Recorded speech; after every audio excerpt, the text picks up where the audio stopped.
Hello, everybody. As promised, I'm going to bring you the rest of The Wonderful Wizard of Oz. There's quite a few small, short chapters left, but there's only a little bit you can see here what we have left in the book. So if you'd like to get comfy and cozy one last time, I will go ahead and finish up The Wonderful Wizard of Oz. This title, chapter 18, is titled Away to the South. Dorothy wept bitterly at the passing of her hope to get home to Kansas again. But when she thought it all over, she was glad she had not gone up in a balloon, and she also felt sorry at losing Oz, and so did her companions. The Tin Woodman came to her and said, "Truly, I should be ungrateful if I failed to mourn for the man who gave me a lovely heart. I should like to cry a little because Oz is gone, if you will kindly wipe away my tears so that I shall not rest." "With pleasure," she answered, and brought a towel at once. Then the Tin Woodman wept for several minutes, and she washed the tears carefully and wiped them away with the towel. When he had finished, he thanked her kindly and oiled himself thoroughly with his jeweled oil can to guard against mishap. The Scarecrow was now the ruler of the Emerald City, and although he was not a wizard, the people were proud of him. For, they said, there is not another city in all the world that is ruled by a stuffed man. And so, as far as they knew, they were quite right. The morning after the balloon had gone up with Oz, the four travelers met in the throne room and talked matters over. The Scarecrow sat in the big throne, and the others stood respectfully before him. "We are not so unlucky," said the new ruler, "for this palace and the Emerald City belong to us, and we can do just as we please. When I remember that a short time ago I was up on a pole in a farmer's cornfield, and that I am now the ruler of this beautiful city, I am quite satisfied with my lot." "I also," said the Tin Woodman, "am well pleased with my new heart, and really that was the only thing I wished in all the world. For my part, I am content in knowing I am as brave as any beast that ever lived, if not braver," said the Lion modestly. "If Dorothy would only be contented to live in the Emerald City," continued the Scarecrow, "we might all be happy together." "But I don't want to live here," cried Dorothy. "I want to go to Kansas and live with Aunt Em and Uncle Henry." "Well, then what can be done?" inquired the Tin Woodman. The Scarecrow decided to think, and he thought so hard that the pins and needles began to stick out of his brains. Finally, he said, "Why not call the winged monkeys and ask them to carry you over the desert?" "I never thought of that," Dorothy said joyfully. "It's just the thing. I'll go at once for the golden cap." When she brought it into the throne room, she spoke the magic words, and soon the band of winged monkeys flew in through an open window and stood beside her. "This is the second time you have called us," said the Monkey King, bowing before the little girl. "What do you wish?" "I want you to fly me to Kansas," said Dorothy. But the Monkey King shook his head. "That cannot be done," he said. "We belong to this country alone and cannot leave it. There has never been a winged monkey in Kansas yet, and I suppose there never will be, for they don't belong there. We shall be glad to serve you in any way in our power, but we cannot cross the desert. Goodbye." And with another bow, the Monkey King spread his wings and flew away through the window, followed by all his band. Dorothy was almost ready to cry with disappointment. "I have wasted the charm of the golden cap to no purpose," she said, "for the winged monkeys cannot help me." "It is certainly too bad," said the tender-hearted Woodman. The Scarecrow was thinking again, and his head bulged out so horribly that Dorothy feared it would burst. "Let us call in the soldier with the green whiskers," he said, "and ask his advice." So the soldier was summoned and entered the throne room timidly, for while Oz was alive, he never was allowed to come further than the door. "This little girl," said the Scarecrow to the soldier, "wishes to cross the desert. How can she do so?" "I cannot tell," answered the soldier, "for nobody has ever crossed the desert unless it is Oz himself." "Is there no one who can help me?" asked Dorothy, earnestly. "Glinda might," he suggested. "Who is Glinda?" inquired the Scarecrow. "The Witch of the South. She is the most powerful of all the witches and rules over the Quadlings. Besides, her castle stands on the edge of the desert, so she may know a way to cross it." "Glinda is a good witch, isn't she?" asked the child. "The Quadlings think she is good," said the soldier, "and she is kind to everyone. I have heard that Glinda is a beautiful woman who knows how to keep young in spite of the many years she has lived." "How can I get to her castle?" asked Dorothy. "The road is straight to the south," he answered, "but it is said to be full of dangers to travelers. There are wild beasts in the woods and a race of queer men who do not like strangers to cross their country. For this reason, none of the Quadlings ever come to the Emerald City." The soldier then left them, and the Scarecrow said, "It seems, in spite of dangers, that the best thing Dorothy can do is to travel to the land of the South and ask Glinda to help her. For, of course, if Dorothy says he or she will never get back to Kansas." "You must have been thinking again," remarked the Tin Woodman. "I have," said the Scarecrow. "I shall go with Dorothy," declared the Lion, "for I am tired of your city and long for the woods and the country again. I am really a wild beast." I lost my place. There you go. "I am really a wild beast, you know. Besides, Dorothy will need someone to protect her." "That is true," agreed the Woodman. "My axe may be of service to her, so I also will go with her to the land of the South." "When shall we start?" asked the Scarecrow. "Are you going?" they asked in surprise. "Certainly. If it wasn't for Dorothy, I should never have had brains. She lifted me from the pole in the cornfield and brought me to the Emerald City. So my good luck is all due to her, and I shall never leave her until she starts back to Kansas for good and all." "Thank you," said Dorothy gratefully. "You are all very kind to me, but I should like to start as soon as possible." "We shall go tomorrow morning," returned the Scarecrow. "So now let us all get ready, for it will be a long journey." That was the end of chapter 18. We're now on to chapter 19, Attacked by the Fighting Trees. The next morning, Dorothy kissed the pretty green girl goodbye, and they all shook hands with the soldier with the green whiskers, who had walked with them as far as the gate. When the guardian of the gate saw them again, he wondered greatly that they could leave the beautiful city to get into new trouble. But he at once unlocked their spectacles, which he put back into the green box, and gave them many good wishes to carry with them. "You are now our rulers," he said to the Scarecrow, "so you must come back to us as soon as possible." "I certainly shall if I am able," the Scarecrow replied, "but I must help Dorothy to get home first." As Dorothy bade the good-natured guardian a last farewell, she said, "I have been very kindly treated in your lovely city, and everyone has been good to me. I cannot tell you how grateful I am." "Don't try, my dear," he answered. "We should like to keep you with us, but if it is your wish to return to Kansas, I hope you will find a way." He then opened the gate of the outer wall, and they walked forth and started upon their journey. The sun shone brightly as our friends turned their faces toward the land of the South. They were all in the best of spirits and laughed and chatted together. Dorothy was once more filled with the hope of getting home, and the Scarecrow and the Tin Woodman were glad to be of use to her. As for the Lion, he sniffed the fresh air with delight and whisked his tail from side to side in pure joy at being in the country again, while Toto ran around them and chased the moths and butterflies, barking merrily all the time. "City life does not agree with me at all," remarked the Lion as they walked along at a brisk pace. "I have lost much flesh since I had lived there, and now I'm anxious for a chance to show the other beasts how courageous I have grown." They now turned and looked a last look at the Emerald City. All they could see was a mass of towers and steeples behind the green walls, and high above everything, the spires and the dome of the Palace of Oz. "Oz was not such a bad wizard after all," said the Tin Woodman, as he felt his heart rattling around in his breast. "He knew how to give me brains, and very good brains, too," said the Scarecrow. "If Oz had taken a dose of the same courage he gave me," added the Lion, "he would have been a brave man." Dorothy said nothing. Oz had not kept the promise he made her, but he had done his best, so she forgave him. As he said, he was a good man, even if he was a bad wizard. The first day's journey was through the green fields and bright flowers that stretched about the Emerald City on every side. They slept that night on the grass, with nothing but the stars over them, and they rested very well indeed. In the morning they traveled on until they came to a thick wood. There was no way of going around it, for it seemed to extend to the right and left as far as they could see. And besides, they did not dare change the direction of their journey for fear of getting lost. So they looked for the place it would be easiest to get into the forest. The Scarecrow, who was in the lead, finally discovered a big tree with such wide-spreading branches that there was room for the party to pass underneath. So he walked forward to the tree, but just as he came under the first branches, they bent down and twined around him. And the next minute, he was raised from the ground and flung headlong among his fellow travelers. This did not hurt the Scarecrow, but it surprised him, and he looked rather dizzy when Dorothy picked him up. "Here's another space between the trees," called the Lion. "Let me try it first," said the Scarecrow, "for it doesn't hurt me to get thrown about." He walked up to another tree as he spoke, but its branches immediately seized him and tossed him back again.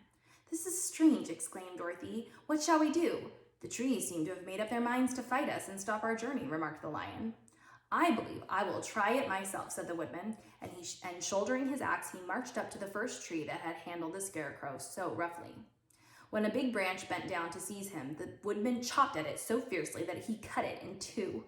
At once the tree began shaking all its branches as if in pain, and the Tin Woodman passed safely under it. Come on, he shouted to the others. Be quick!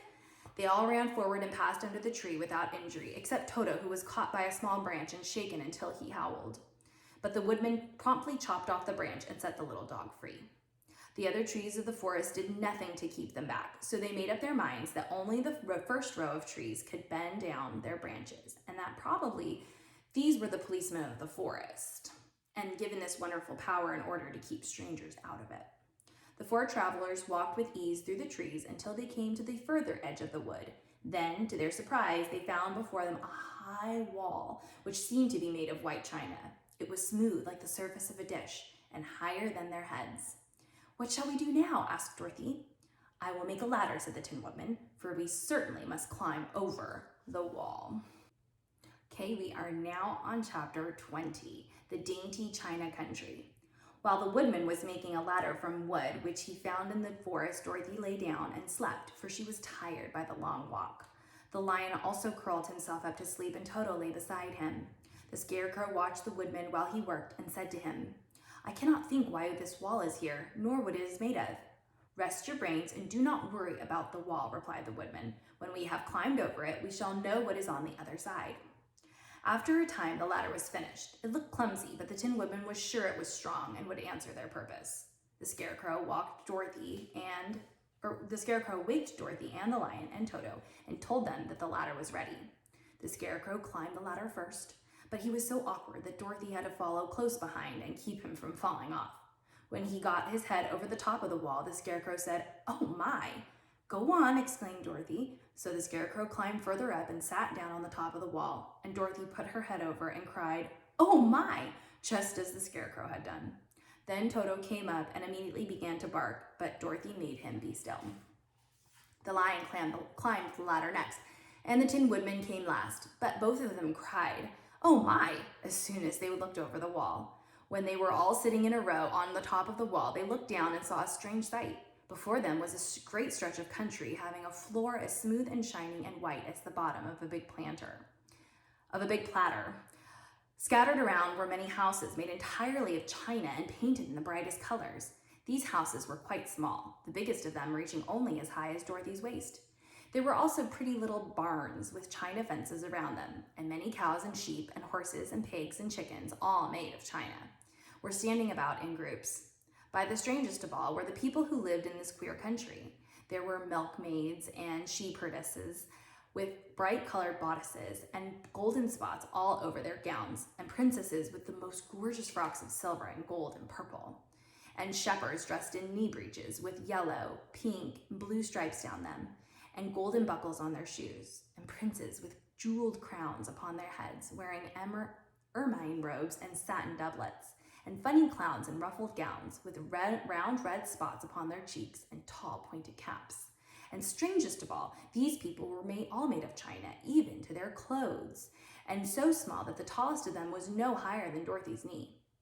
No one did so much as look at the travelers at first, except one little purple china dog with an extra large head, which came to the wall and barked at them in a tiny voice, afterwards running away again. How shall we get down? Asked Dorothy. They found the ladder so heavy they could not pull it up, so the Scarecrow fell off the wall, and the others jumped down upon him so that the hard floor would not hurt their feet. Of course, they took pains not to light on his head and get the pins in their feet. When all were safely down, they picked up the Scarecrow, whose body was quite flattened out, and patted his straw into shape again. We must cross this strange place in order to get to the other side, said Dorothy, for it would be unwise for us to go any other way except due south. They began walking through the country of the China people, and the first thing they came to was a China milkmaid milking a China cow. As they drew near, the cow suddenly gave a kick and kicked over the stool, the pail, and even the milkmaid herself, all falling on the china ground with a great clatter.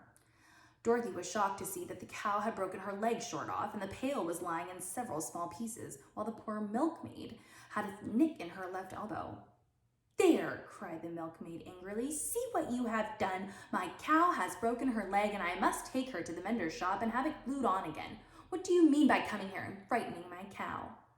"I'm very sorry," returned Dorothy. "Please forgive us." But the pretty milkmaid was much too vexed to make any answer. She picked up the leg sulkily and led her cow away, the poor animal limping on 3 legs.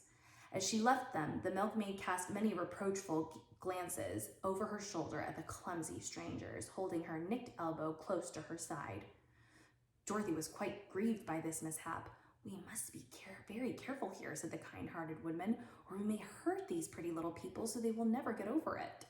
A little farther on, Dorothy met a most beautifully dressed young princess who stopped short as she saw the strangers and started to run away. Dorothy wanted to see more of the princess, so she ran after her, but the China girl called out, "Don't chase me! Don't chase me!"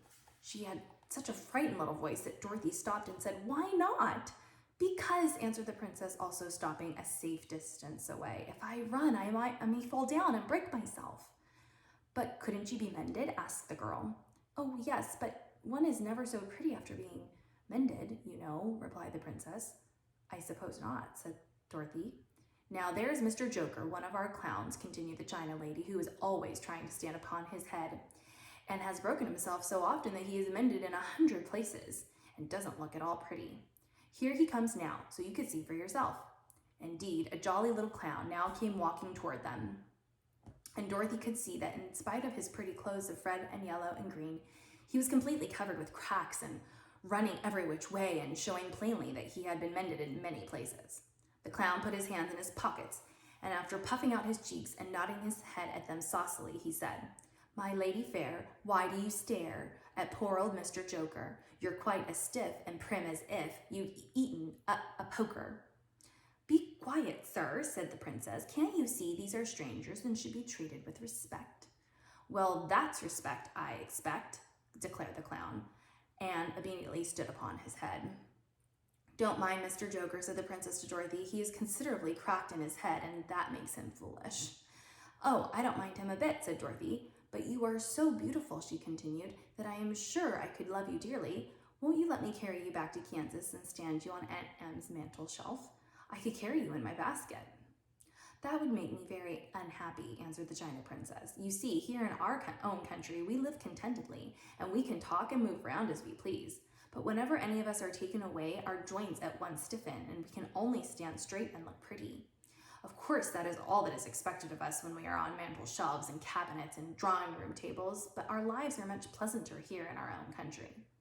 "I would not make you unhappy for all the world," exclaimed Dorothy, "so I'll just say goodbye." "Goodbye," replied the princess. Here's a picture of all the friends going up over the wall. They walked carefully through the China country. The little animals and all the people scampered out of their way, fearing the strangers would break them. And after an hour or so, the travelers reached the other side of the country and came to another China wall. It was not as high as the first, however, and by standing upon the lion's back, they all managed to scramble to the top. Then the lion gathered his legs under him and jumped on the wall, but just as he jumped, he upset a China church with his tail and smashed it all to pieces. "That was too bad," said Dorothy, "but really I think we were lucky in not doing these little people more harm than breaking a cow's leg in a church. They are all so brittle." "They are indeed," said the Scarecrow, "and I am thankful I am made of straw and cannot be easily damaged. There are worse things in the world than being a scarecrow."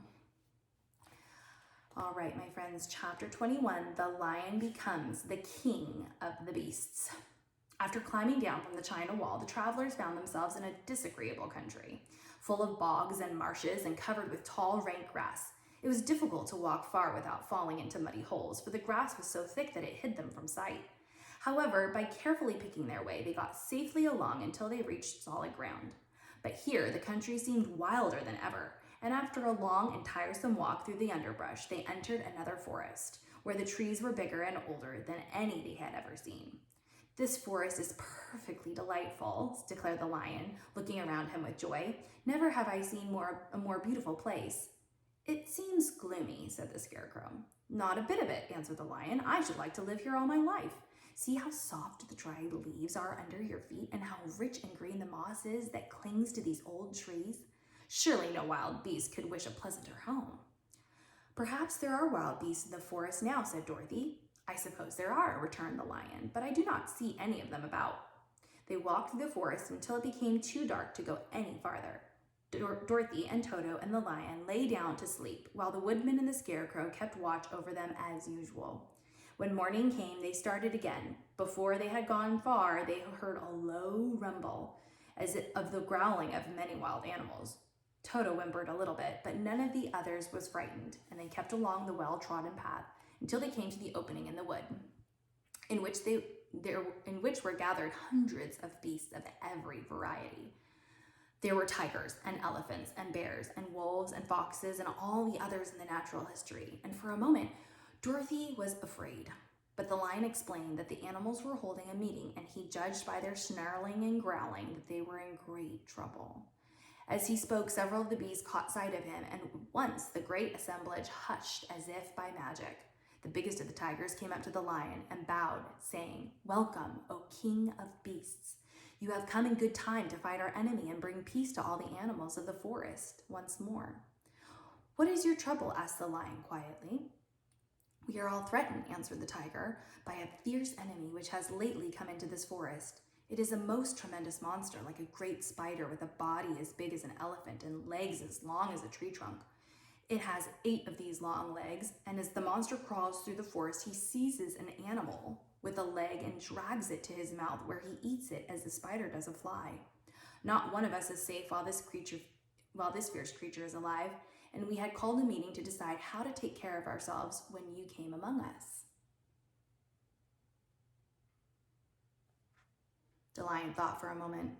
"Are there any lions in this forest?" he asked. "No, there were some, but the monster has eaten them all. And besides, there were none of them nearly so large and brave as you. If I put an end to your enemy, will you bow down to me and obey me as king of the forest?" inquired the lion. "We will do so gladly," returned the tiger, and all the beasts roared with a mighty roar. "We will." "Where is this great spider of yours now?" asked the lion. "Yonder, among the oak trees," said the tiger, pointing with his forefoot. "Take good care of these friends of mine," said the lion, "and I will go at once to fight the monster." He bade his comrades goodbye and marched proudly away to do battle with the enemy.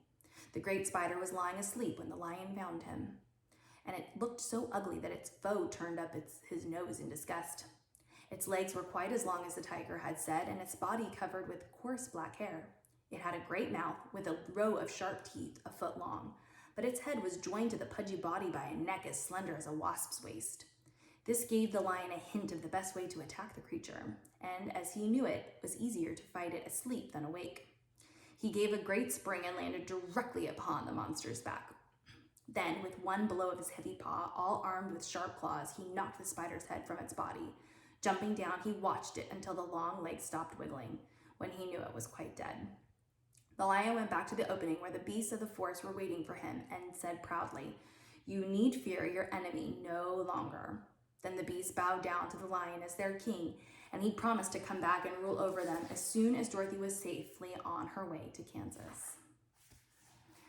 All right, my friends, we are now on chapter 22, the country of the Quadlings.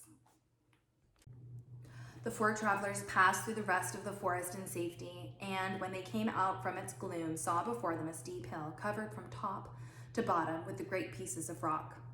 "That will be a hard climb," said the Scarecrow, "but we must get over the hill nevertheless." So he led the way and the others followed. They had nearly reached the first rock when they heard a rough voice cry out, "Keep back!" "Who are you?" asked the Scarecrow. Then a head showed itself over the rock, and the same voice said, "This hill belongs to us, and we don't allow anyone to cross it." "But we must cross it," said the Scarecrow. "We're going to the country of the Quadlings." "But you shall not," replied the voice. And there stepped from behind the rock the strangest man the travelers had ever seen. He was quite short and stout and had a big head, which was flat at the top and supported by a thick neck full of wrinkles, but he had no arms at all. And seeing this, the Scarecrow did not fear that so helpless a creature could prevent them from climbing the hill. So he said, "I'm sorry not to do as you wish, but we must pass over your hill whether you like it or not." And he walked boldly forward. As quick as lightning, the man's head shot forward, and his neck stretched out until the top of the head, where it was flat, struck the Scarecrow in the middle and sent him tumbling. over and over down the hill. Almost as quickly as it came, the head went back to the body, and the man laughed harshly as he said, "It isn't as easy as you think." A chorus of boisterous laughter came from the other rocks, and Dorothy saw hundreds of the armless hammerheads upon the hillside, one behind every rock. The lion became quite angry at the laughter caused by the Scarecrow's mishap, and giving a loud roar that echoed like thunder, he dashed up the hill. Again, a head shot swiftly out, and the great lion went rolling down the hill as if he had been struck by a cannonball. Dorothy ran down and helped the Scarecrow to his feet, and the lion came up to her, feeling rather bruised and sore, and said, "It is useless to fight people with shooting heads. No one can withstand them." "What can we do then?" she asked. "Call the winged monkey," suggested the Tin Woodman. "You have still the right to command them once more." "Very well," she answered, and putting on the golden cap, she uttered the magic words. The monkeys were as prompt as ever, and in a few moments the entire band stood before her. "What are your commands?" inquired the King of the Monkeys, bowing low. "Carry us over the hill to the country of the Quadlings," answered the girl. "It shall be done," said the king, and at once the winged monkeys caught the four travelers and Toto up in their arms and flew away with them. As they passed over the hill, the hammerheads yelled with vexation and shot their heads high in the air, but they could not reach the winged monkeys, which carried Dorothy and her comrades safely over the hill and set them down in the beautiful country of the Quadlings. "This is the last time you can summon us," said the leader to Dorothy, "so goodbye, and good luck to you." "Goodbye, and thank you very much," returned the girl, and the monkeys rose into the air and were out of sight in a twinkling. The country of the Quadlings seemed rich and happy. There was field upon field of ripening grain with well-paved roads running between, and pretty rippling brooks with strong bridges across them. The fences and houses and bridges were all painted bright red, just as they had been painted yellow in the country of the Winkies and blue in the country of the Munchkins. The Quadlings themselves, who were short and fat and looked chubby and good-natured, were dressed in all red, which showed bright against the green grass and the yellowing grain. The monkeys had set them down near a farmhouse, and the four travelers walked up to it and knocked at the door. It was opened by the farmer's wife, and when Dorothy asked for something to eat, the woman gave them all a good dinner, with 3 kinds of cake and 4 kinds of cookies and a bowl of milk for Toto. "How far is it to the castle of Glinda?" asked the child. "It is not a great way," answered the farmer's wife. Take the road to the south, and you will soon reach it." Thanking the good woman, they started afresh and walked by the fields and across the pretty bridges until they saw before them a very beautiful castle. Before the gates were 3 young girls dressed in handsome red uniforms trimmed with gold braid, and as Dorothy approached, one of them said to her, "Why have you come to the South Country?" "To see the good witch who rules here," she answered. "Will you take me to her?" "Let me have your name, and I will ask Glinda if she will receive you." They told who they were, and the girl soldier went into the castle. After a few moments, she came back to say that Dorothy and the others were to be admitted at once. All right, we are on chapter 23. The Good Witch grants Dorothy's wish. Before they went to see Glinda, however, they were taken to a room of the castle where Dorothy washed her face and combed her hair, and the lion shook the dust out of his mane, and the Scarecrow patted himself into his best shape, and the Woodman polished his tin and oiled his joints. When they were all quite presentable, they followed the soldier girl into a big room where the witch Glinda sat upon a throne of rubies. She was both beautiful and young to their eyes. Her hair was a rich red in color and fell in flowing ringlets over her shoulders. Her dress was pure white, but her eyes were blue, and they looked kindly upon the little girl. "What can I do for you, my child?" she asked. Dorothy told the witch all her story, how the cyclone had brought her to the land of Oz, how she had found her companions, and of the wonderful adventures they had met with. "My greatest wish now," she added, "is to get back to Kansas, for Aunt Em will surely be thinking something dreadful has happened to me, and that will make her put on mourning, and unless the crops are better this year than they were last, I am sure Uncle Henry cannot afford it." Glinda leaned forward and kissed the sweet, upturned face of the loving little girl. "Bless your dear heart," she said. "I am sure I can tell you of a way to get back to Kansas." Then she added, "But if I do, you must give me the golden cap." "Willingly," exclaimed Dorothy. "Indeed, it is of no use to me now, and when you have it, you can command the winged monkeys 3 times. "And I think I shall need their service just those 3 times, answered Glinda, smiling. Dorothy then gave the golden cap, and the witch said to the Scarecrow, "What will you do when Dorothy has left us?" "I will return to the Emerald City," he replied, "for Oz has made me its ruler, and the people like me. The only thing that worries me is how to cross the Hill of the Hammerheads." By means of the golden cap, I shall command the winged monkeys to carry you to the gates of the Emerald City, said Glinda, for it would be a shame to deprive the people of such a wonderful ruler. Am I really wonderful? Asked the Scarecrow. You are unusual, replied Glinda. Turning to the Tin Woodman, she asked, what will become of you when Dorothy leaves this country? He leaned on his axe and thought a moment. Then he said, the Winkies were very kind to me and wanted me to rule over them after the Wicked Witch died. I am fond of the Winkies, and if I could get back again to the country of the West, I should like nothing better than to rule over them forever. My second command to the winged monkeys, said Glinda, will be that they carry you safely to the land of the Winkies.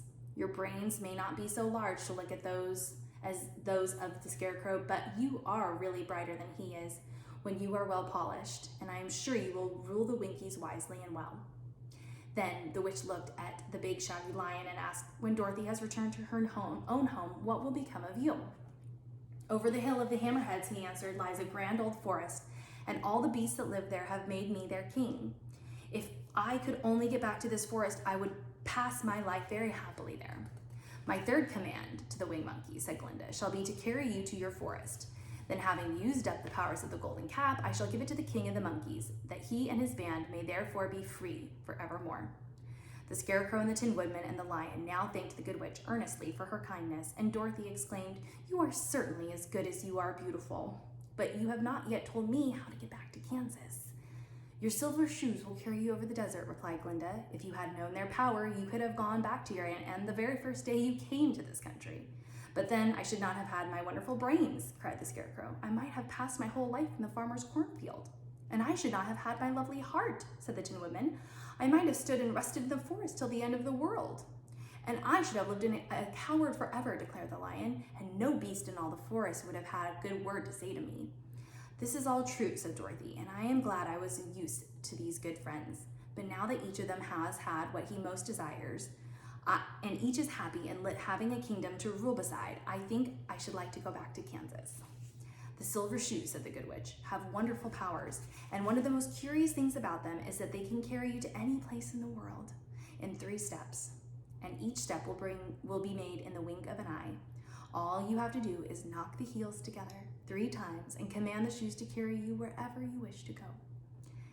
If that is so, said the child joyfully, I will ask them to carry me back to Kansas at once. She threw her arms over the lion's neck and kissed him, patting his head tenderly. Then she kissed the Tin Woodman, who was weeping in a way most dangerous to his joints. But she hugged the soft, stuffed body of the Scarecrow in her arms instead of kissing his painted face, and found she was crying herself at this sorrowful parting from her loving comrades. Glinda the Good stepped down from her ruby throne to give the little girl a goodbye kiss, and Dorothy thanked her for all the kindness she had shown to her friends and herself. Dorothy now took Toto up solemnly in her arms, and having said one last goodbye, she clapped the heels of her shoes together 3 times, saying, "Take me home to Aunt Em." Instantly, she was whirling through the air so swiftly that all she could see or feel was the wind whistling past her ears. The silver shoes took but 3 steps, and then she stopped so suddenly that she rolled over upon the grass several times before she knew where she was. At length, however, she sat up and looked about her. "Good gracious," she cried, for she was sitting on the broad Kansas prairie, and just before her was the new farmhouse Uncle Henry built after the cyclone had carried away the old one. Uncle Henry was milking the cows in the barnyard, and Toto had jumped out of her arms and was running toward the barn, barking joyously. Dorothy stood up and found she was in her stocking feet, for the silver shoes had fallen off in her flight through the air and were lost forever in the desert. And the last chapter is chapter 24, Home Again. Aunt Em had just come out of the house to water the cabbages when she looked up and saw Dorothy running toward her. "My darling child," she cried, folding the little girl in her arms and covering her face with kisses. "Where in the world did you come from?" "From the land of Oz," said Dorothy gravely, "and here is Toto too. And oh, Aunt Em, I'm so glad to be home again." That is the end. I hope you thoroughly enjoyed it as much as I did. Have a wonderful summer, guys. Bye.